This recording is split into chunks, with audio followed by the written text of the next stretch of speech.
Hello and thanks for joining us from our studios in Tel Aviv. Coming up in today's newscast, Israeli settlers are evicted from Hebron. Sports fans in Israel are furious with the Cleveland Cavaliers, and El Al celebrates its first ever all-female cockpit. I'm Natasha Kirchak here with the latest news in Israel.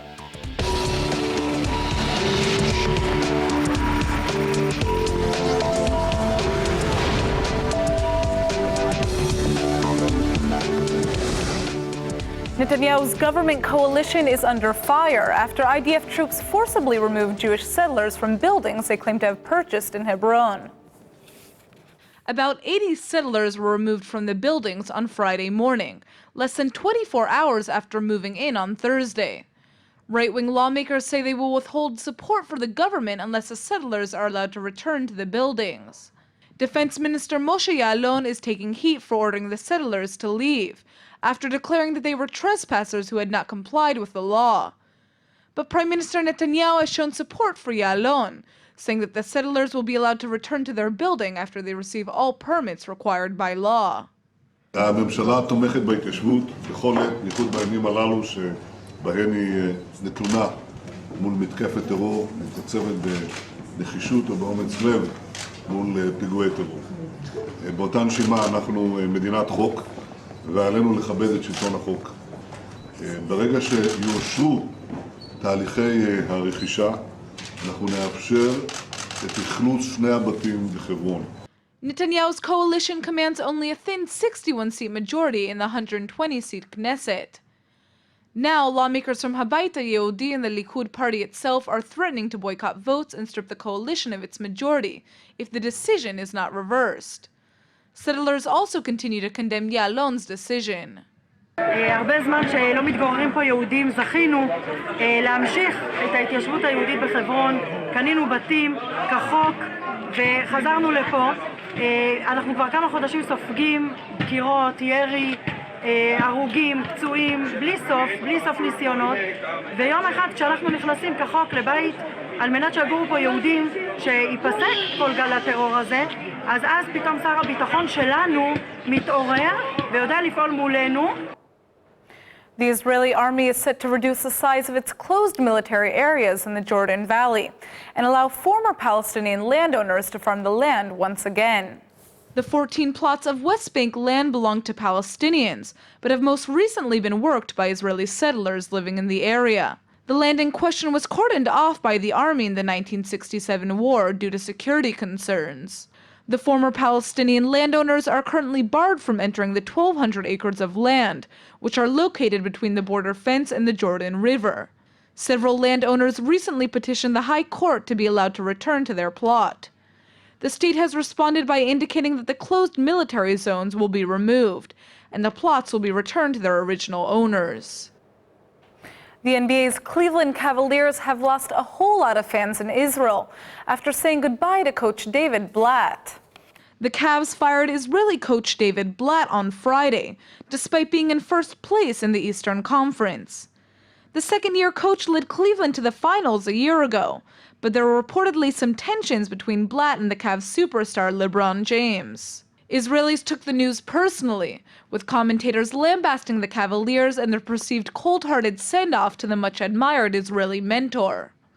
A sports columnist for Ynet wrote, "Before the weekend, the Cavs had 7 million fans in Israel, and now they have about 7.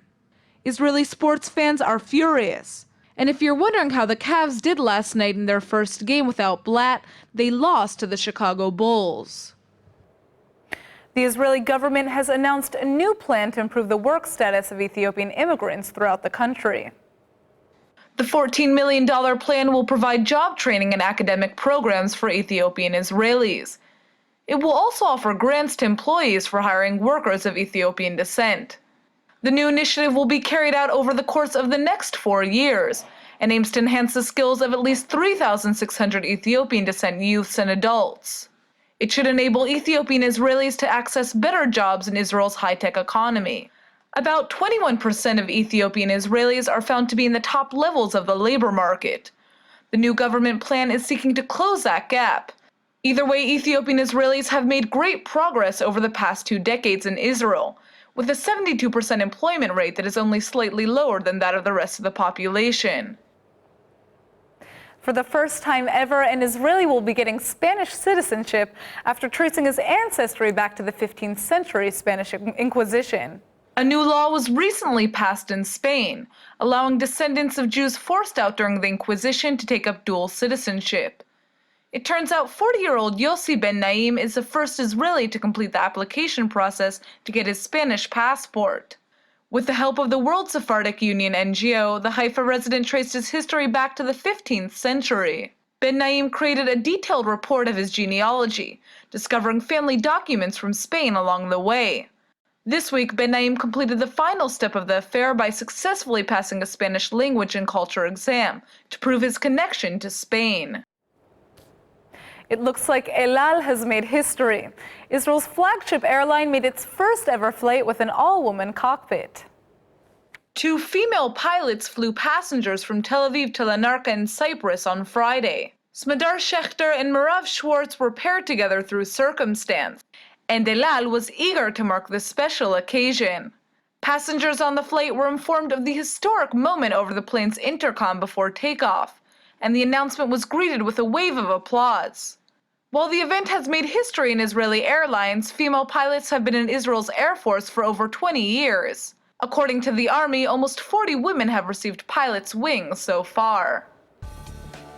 It's time for our Hebrew word of the day. Between the first all-female flight crew and the first Israeli Sephardic Jew to receive a Spanish passport, Israelis have made lots of travel-related accomplishments in the past few days. So tonight's word is dalkon, which means passport in Hebrew. The word dalkon is rooted in the term derech, which means a way or road. Make sure you have a valid dalkon so that you can come visit us here in Tel Aviv. If there's a Hebrew word you'd like to learn, simply like our page on Facebook and suggest your word in the comments. If your word is chosen, I'll mention your name on air. All right, let's go ahead and take a look at the weather forecast. It's the beginning of a new week, but the weather isn't looking so great. Monday is expected to be rainy with a high of 52 degrees. The rain will continue into Tuesday, and the temperature should rise to 53.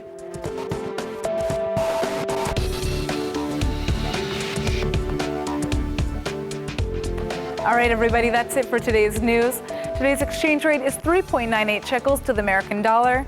Remember to sign up for our daily newsletter at ILTV.tv, and don't forget to check out our new breaking newscast every evening at 5 p.m. Eastern Time. Thanks for watching, and we'll see you tomorrow.